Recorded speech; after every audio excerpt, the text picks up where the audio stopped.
ден соолук, саламатта болуу. COVID-19 ар дүйшөмбү сайын саат 13:00-дө Жамааттык медиа студиясында Сак бол программасында Адис менен маектешебиз. Түз эфирде дарыгерге суроо берип, кеңеш алыңыз. Бизге Facebook, YouTube'дагы Жамааттык медиа баракчалары аркылуу кошулуңуз. Ошондой эле аймактардагы Жамааттык медиа радиолорунан угуңуз. Кутман күнүңүз менен көрөрман жана угарман, сиз түз эфирдеги Сак бол программасын көрүп баштадыңыз. Эфирди мен Айгерим Муратбекова алып баруудамын. Биз бүгүн балдардын өнүгүүсүнүн кечиңдеши же аларды кантип туура өнүктүрүү керектиги туурасында педиатр Майрам Серкебаева менен сүйлөшөбүз. Урматтуу көрөрман жана угарман, эгер сиз бизди социалдык медиа аркылуу түз эфирде көрүп жаткан болсоңуз, түз эфирдин алдына сурооңузду жазып калтырсаңыз болот. Эфирдин жүрүшүндө дарыгерден жооп бергенге аракет кылабыз. Кутман күнүңүз менен студияга кош келдиңиз. Саламатсыздарбы? Алгач эле негизи азыр көп ата-энелерде баланын психологиялык жактан же тилинин кеч чыгышы, кыскасы мындай көп кечигүүлөргө туш болуп аткандары ойлондуруп жатат. Анан негизи булардын себептери кайсылар?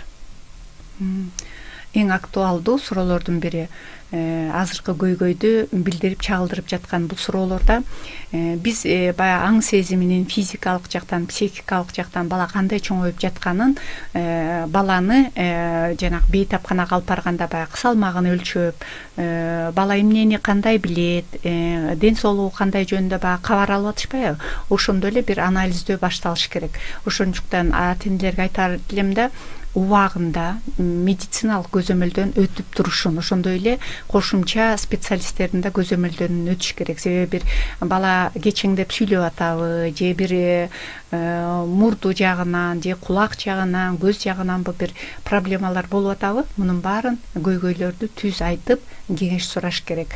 Ошондой эле биз ар бир баланы баягы 1 айынан 12 айына чейин ар бир ата-эне ар ай сайын баягы салмагын көрсөтүп, физикалык жактан кандай болуп атат, психикалык жактан кандай өнүгүү болуп атат, ошолорду текшерип туруш керек. Мисалы, бала күлүп жатабы, баягы үн чыгарып жатабы, отуруп калдыбы, туруп калдыбы, кандай жөрмөлөп атат, ушунун баарын анализдөө керек да. Эгерде кандайдыр бир жактан кечимдөө болсо, сөзсүз түрдө адиске кайрылуусу керек. Ошондой эле невропатолог көрүш керек, көз доктур көрүш керек, кулак мурун специалисти көрүш керек, бул хирург көрүш керек. Бул болсо жанакы эгерде бул көрүүлөр керек болгон болсо, адис жиберсе, сөзсүз түрдө бул адистерден өтүшү зарыл.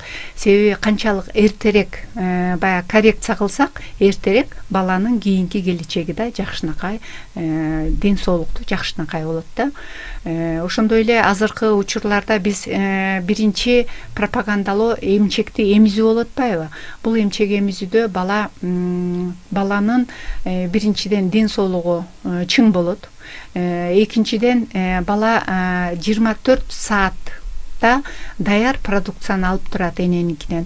Ошондуктан балада тынч уктайт, жакшы бала менен эненин ортосундагы бир биологиялык катмар болот, түзүлүш, байланыш болот. Ошондой эле ооз көңдөйүнүн туура түзүлүшүнө да бул эмчек эмизүүнүн таасири чоң. Ошондой эле бала менен эне сүйлөшүп атпайбы? Бунда нейрондук система болот. Себеби эне бала менен эмизип атканда өзүнүн мээримин төгөт. Ошондой эле сүйлөйт, бирдемелерди айтып бериши мүмкүн, же болбосо музыканы бир жандуу жакшынакай музыка угат. Ошондой эргүү менен баланын аң сезими жакшы чоңоюп, нейрондор жакшы иштей баштайт. Бул болсо баланын сүйлөр ичине түздөн түз бир жакшынакай шарттар түзөт да.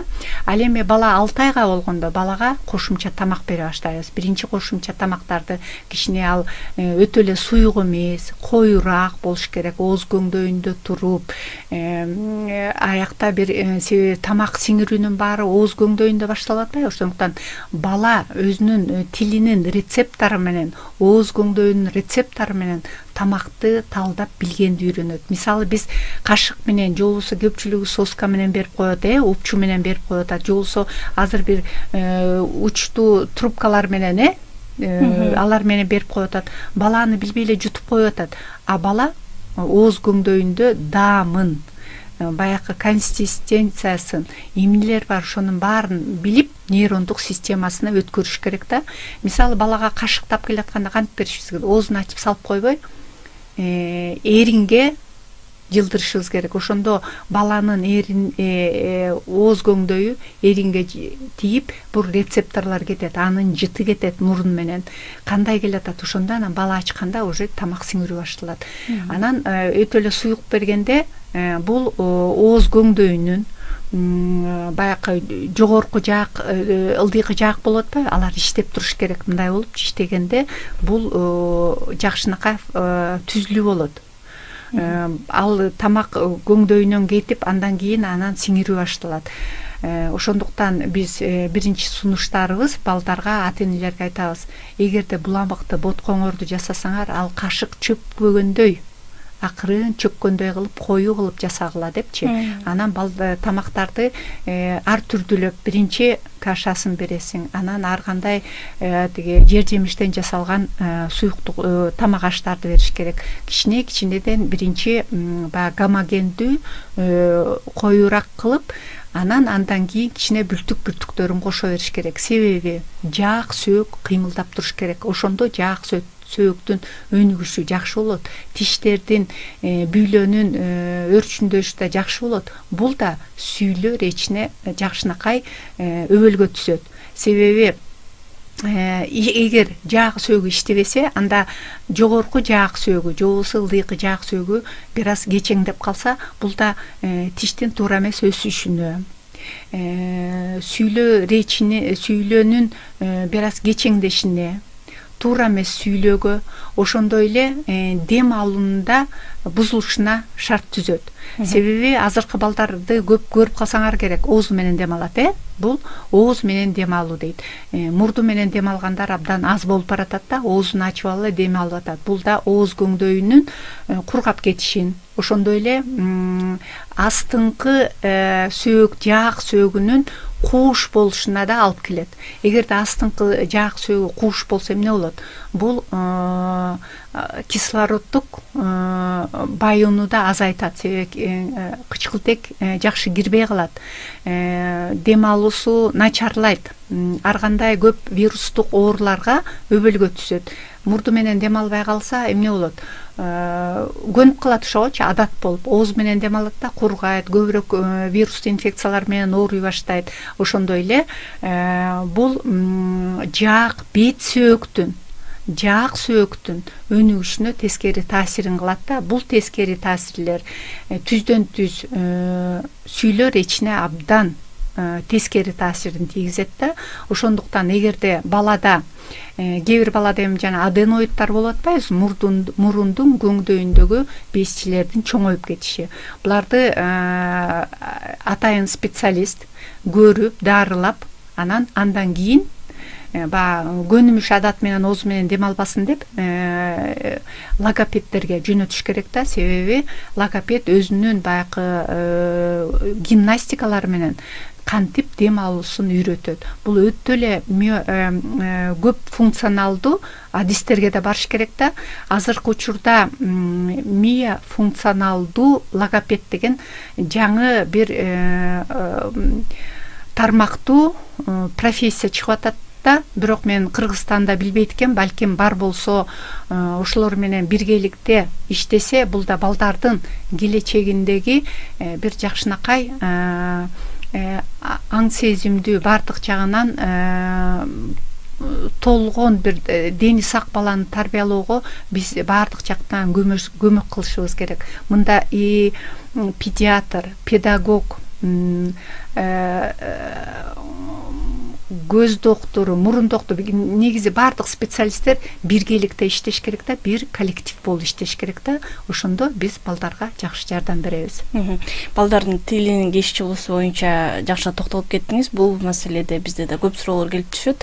Анан жана тамактануусун айтып калбадыңызбы? Өтө майда же пюре деп айтсам түшүнүктүүрөөк болот окшойт. Пюрелерди көп берип, анан сиз айткан жана жаактардын иштеси анча жакшы болбой калышы мүмкүн экен да. Бул жерде жана тамактанып жатканда ар түрдүү балким пайдалуу азыктардын баарын эле бышырышы мүмкүн, бирок жегенге жеңил болсун, оңоюраак ичирейин деп эле анын баарын пюре кылып, майдалап анан жегизишет да.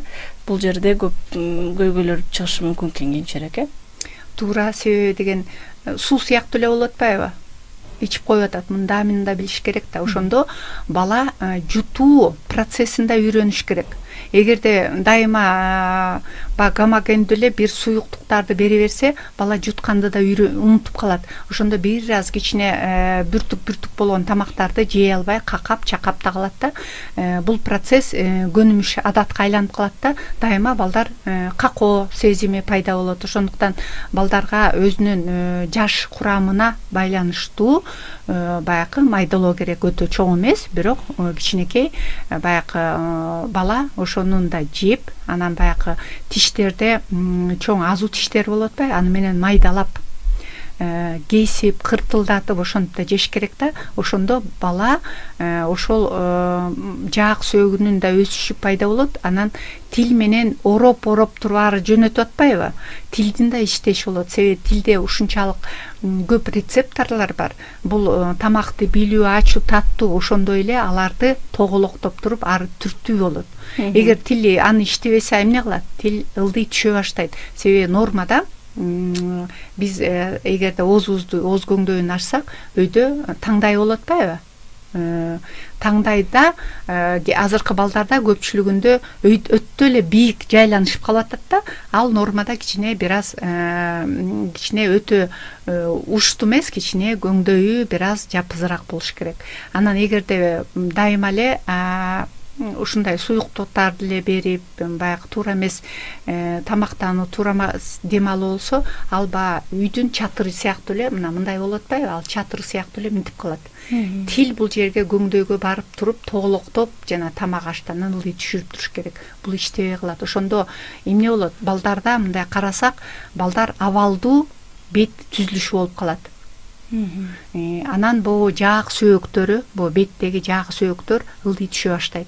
Бул беттеги булчуң эттери ылдый түшө баштайт. Бул да кийин, мисалы биз азыркы фундаментибиз кандай болсо үй сон болот дейбиз го. Ошол эле фундаментти жакшы кылбасак, биз бала кичинекей болуп жүрө бербейт, чоңойот, анан каякта бир кандайдыр бир процессте картайуу болот да. Картайгондо эмне болот? Бүт эт булчуңдары ылдый түшүп калат. Көздүн тегерек булчуңдары да иштебей ылдый түшүп калат. Моюндагы булчуңдар ылдый түшүп калат. Ооз тегерегинде көп эмелер, булчуң эттер болот атпайбы? Алар жакшы иштебей ылдый түшүп калат. Бул да кийинкисин ойлош керек да. Кийинки картайуу процессиндеги бир терс бир эме болот да, көрүнүш болот. Ошондуктан бул жакта да караш керек да. Ушул эле жерде картайганга чейин эле ушу баланын туура өнүгүүсү болбосо, кесепеттер кандай болот экенин айтып берсеңиз. Кесепеттери мисалы туура өнүгүү болбосо, артикуляция деп коет, тамгаларды, тыбыштарды туура эмес айтат. Бала бул жерден өзүнүн тартынчактыгы пайда болот. Мектепте начар окуй баштайт. Анан мектепте эмне кылат? Бул жаман окуйт деп эле эмне кылып коет? Түшүрүп коет. Балким бала аң сезими абдан күчтүү, бирок тыбыштарды, тамгаларды туура айта албаганда эмне болот? Жүнжүп кетет бала. Бул жагын абдан караш керек да. Ошондой эле тил жагы, тилди жанакы чынжырчасы болот атпайбы? Этке уздечка деп коет, орусча. Ал этке байланышып турган, ошол жанакы эмеге, бүйлөлөргө жакын жайлашканбы же нормалдуу жайланышканбы? Бул жагында балдар төрөлгөндө көрүш керек. Педиатр көрөт, хирург көрөт. Эгерде ал чынжырчасы кичине эле баягы бүйлөгө жакыныраак болуп калса, анда эмне кылат? Кичинекей чырпып кесип коет. Муну негизи 3 айга чейин болуш керек. Себеби тил бул тыбыштарды айтууга да чоң жардам берет, көмөктөшөт. Эгер тил кыска болсо, анда чулдурап калыптыр деп коет го. Ошондой тыбыштарды айта албай чулдурап сүйлөй баштайт. Ошондуктан муну хирургта көрүп мындай кичинекей челгабык болуп турган убагында kesиш керек. Эгер консультациясын өткөндөн кийин жок нормалдуу десе, анда баягы кабылдоосунда дайыма болуп туруш керек да. Ошондой эле чоң болгондо, мисалы, балким бул бала абдан жакшы ырдайбы, публикага чыгып сүйлөйбү, анан бул да жакшынакай туура сүйлөгөн, туура тыбыштарды айтып турса, бул да үндү да жакшынакай созуп чыгарып туруп атпайбы? Ошондуктан ошо жагын да караш керек. Ошондой эле бул эгерде ушул эле жаак сөөктүн туура эмес түзүлүшү тулку бойдун да туура эмес басышына абдан көп алып келет экен да. Акыркы окумуштуулардын изилдөөсүнө караганда бала дем алайын деп туура кычкылтек жетишпей калып атпайбы? Кичине мойнун алдыга созуп коет. Мындай алдыга созгондо эмне кылат? Кычкылтек кирсин дейт да. Мындай кылганда тулку бой өзгөрө башталат. Кыйшык баса баштайт, туура эмес баштайт. Ошондой эле мунун көз көрүнүндө көздүн көрүүсүнүн начарлаганы башталат. Себеби кычкылтек жетишпей атпайбы? Ал мындай акырын мындай карайт, ылдый карайт, туура эмес отурат. Ошондуктан бул туура дем алуунун баягы туура сүйлөөнүн, туура басуунун да бир баскычтары болот да. Ошондуктан кичинекейинен туура тамактанып, туура адистерге баягы кеңешин алып, убагында барып, көзөмөл жүргүзүп турууда бул абзел да. Ошондой эле азыркы технологияда баягы чөнтөк телефондору, планшеттер менен, компьютерлер менен көпчүлүгү колдонуп атышпайбы? Бирок муну пайдалуу жагын гана колдонуп, ал эми балдарга, ушу кичинекей балдарга, өзгөчө баягы тили чыга элек балдарга телефонду берген туура эмес. Бул көз көрүнүндө процессин, көздүн начарлашына алып келет. Ошондой эле аң сезимине стресс алып келет. Балдар ыйлак болушат. Бул жанакы зависимость болуп атпайбы? Ошол эле чырмалышып калат да, телефон жок, ыйлай берет. Анан эмне кылат? Сен мага тийбе, мен сага тийбе, мен сага деп туруп коюп коет да. Жолсо телевизордун алдында отургузуп коет, жолсо баягы чөнтөк телефондорун берип коюп эле балдарга бул ата энелер үчүн ыңгайлуу болуп атат да, биз үчүнчү. Ошондуктан ошо жагын да караш керек. Көз бузууларды сүйлөсүн. Эгерде биз бала менен сүйлөшпөсөк, балким анын баягы жаак сөөктөрү, бет сөөктөрү туура түзүлүшкөн. Бирок биз бала менен сүйлөшпөсөк, балага айлана чөйрөдөгү кубулуштарды айтып бербесек, бул эмне экенин түшүнбөсөк, түзмө түз бетме бет күлүп, жайнап сүйлөшпөсөк, баланын аң сезими уктап калат, ал өспөйт. Бала ар бир тамганы, ар бир тыбышты эненин жакындарынын сөзүн угуп үйрөнүш керек. Ошондо тыбыштар акырындап келе берет. Анан бала менен баланын тили чыга баштаганда көпчүлүк ата энелер жолсо кантип сүйлөйт? Баланын тилинде сүйлөйт. Нанды няня десе, няня жейсиңби? Мопо жейсиңби депчи? Жок, нан. Ар бир заттын, ар бир нерсенин атын туура кайталап айтканда бала ошону көнүгүп туура айта баштайт. Балким биринчи маалда туура эмес сүйлөйт. Себеби баланы үйрөнүш керек да. Анан бала үйрөнгөндөн кийин ал туура сүйлөөнү да үйрөнөт. Ошондуктан ата энелерге баланын тили менен сүйлөбөй, бала сүйлөйт өзүнүн тилинде. Бирок биз аны тууралап, туура айтып туруш керек. Негизи ошо кайсыл бир бузулуулар болобу же кечигүүлөрдүн баардыгын сиз айткан 3 айга чейин билип аны оңдоп койсо болот деп атпайсызбы? Көп эле бузулуу менен кечигүүлөрдү эрте жашында билип аны менен алектенсе, бул жакшы жакка өзгөрүп кетиши мүмкүн. Ал эми бул убакыт өткөзүлгөндөн кийин балким көп жумушту талап кылып же балким оңолбой да калышы мүмкүн да, Туура. Себеби канчалык эрте баштасак, ошончолук эрте түздөп кетсек болот да. Себеби бала баягы эме деп койчу, монитор сыяктуу болупчу. Каягына бурсаң, ошол жакка бурулуп атпайбы? Ошол сыяктуу эле биз аны туура тарапка бурушубуз керек да. Эгерде баягы баланы мынтип коргойбуз дейбиз, кийинтебиз, ошо сыяктуу эле кийим алып берген сыяктуу эле биз специалисттерге да көрсөтүп, стоматологко ушу тиштери кандай чоңоюп атат, кандай туура өсүп атабы, сүт тиштеринин формуласы кандай, алар кайсы убакта баягы которулат, толук мурдак туруктуу тиштерге ошолорун да карашыбыз керек. Эгер кайсы бир себеп менен балдар жыгылып калат, сындырып алат, ошондой болот, балдар стоматологуна көрсөтүп, формуласын туура түзүп, кайра калыптандырыш керек да. Себеби эгер кариес болгон тиштерин улам эле жулуп жула берсе эмне болот? Бүйлөнүн структурасы да өзгөрөт, тиштин чыгуу формуласы да өзгөрөт, анан эмне орсок терсек тиштер болот. Анан беттин калыбынын туура эмес калынышына пайда болот. Мисалы үстүңкү жаактар же чыгып калат, же болбосо алдыңкы жаактар чыгып калат, ошону да караш керек да. Ошондуктан балким убактылуу бир тиштерди салып брекет киргизгиче муну эми адистер өзү сунушташат. Ошондуктан баланын тиши кариес болбосо да көрсөтүп туруш керек. Ушу формуласы баягы прикус деп коюп атпайбызбы?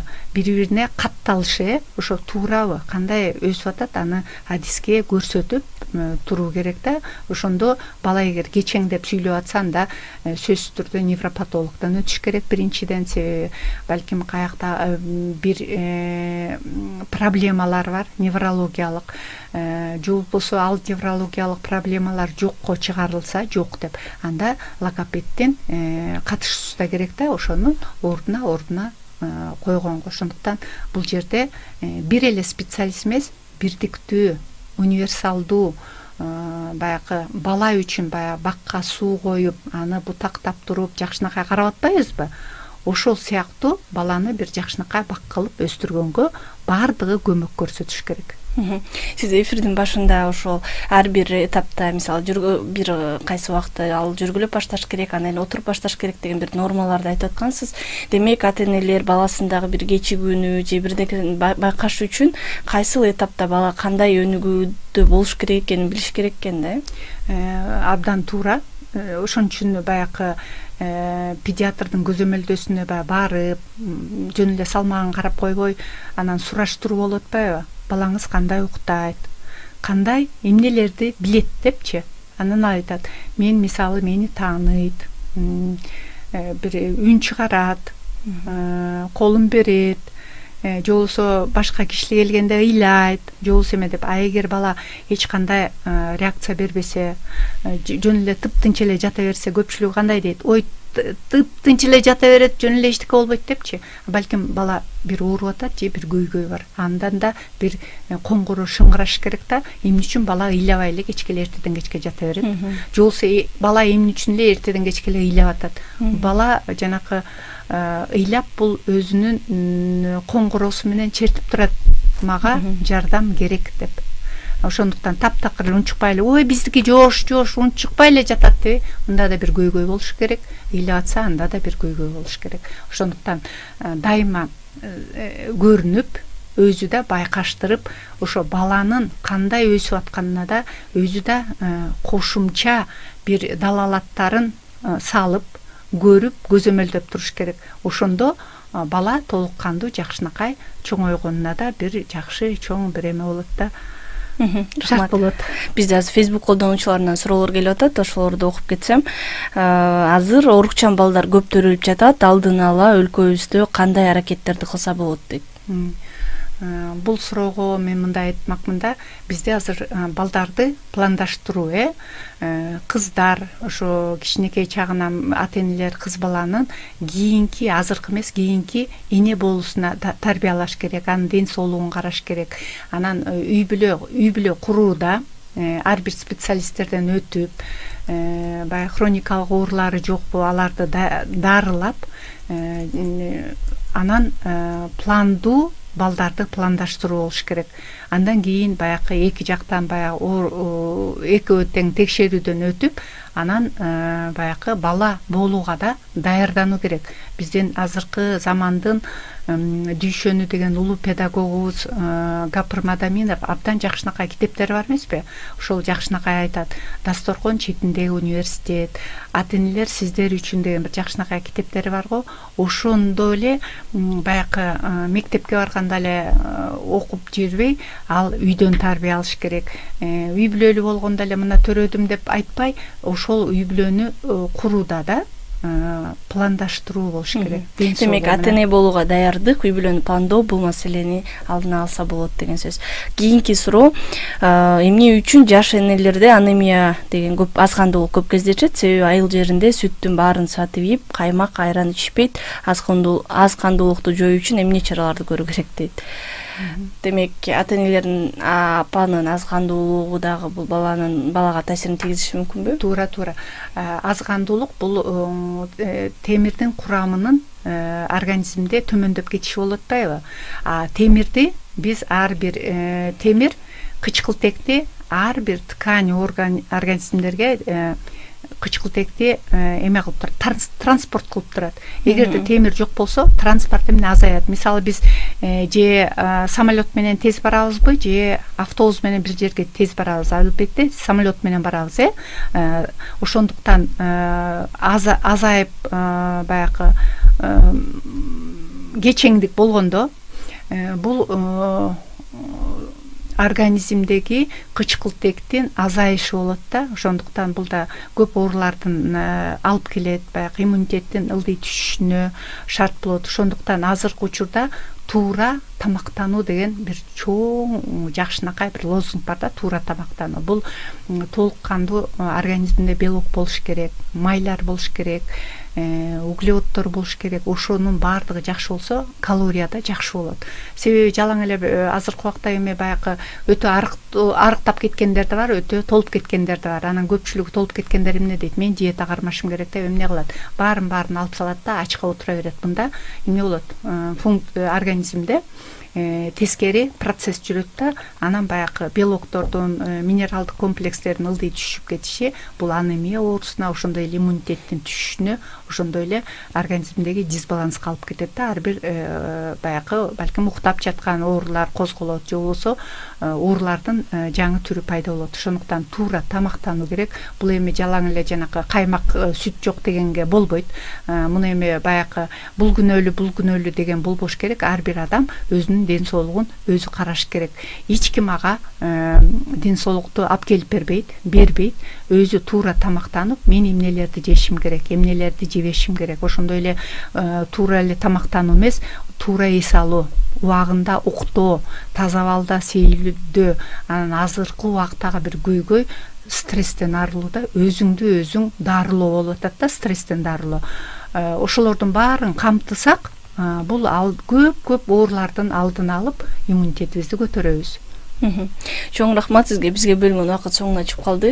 Убактыңызды бөлүп, угармандарга пайдалуу маалыматтарыңыз менен бөлүшкөнүңүзгө ыраазычылык билдиребиз. Урматтуу Жамааттык медианын көрөрманы жана угарманы, сиз түз эфирдеги Эл Собол программасын көрдүңүз. Биз бүгүн балдардагы кечигүүлөр же аларды кантип туура өнүктүрүү керектиги боюнча педиатр Майрам Серкебаева менен сүйлөштүк. Эфирди мен Айгерим Муратбекова алып бардым. Кайрадан эфир аркылуу амандашканча саламатта туруңуз. Ден соолук, саламатта болуу. COVID-19 ар дүйшөмбү сайын саат 13:00-да Жамааттык медиа студиясында Сак бол программасында адис менен маектешебиз. Түз эфирде дарыгерге суроо берип, кеңеш алыңыз. Бизге Facebook, YouTube'дагы Жамааттык медиа баракчалары аркылуу кошулуңуз. Ошондой эле аймактардагы Жамааттык медиа радиолорунан угуңуз.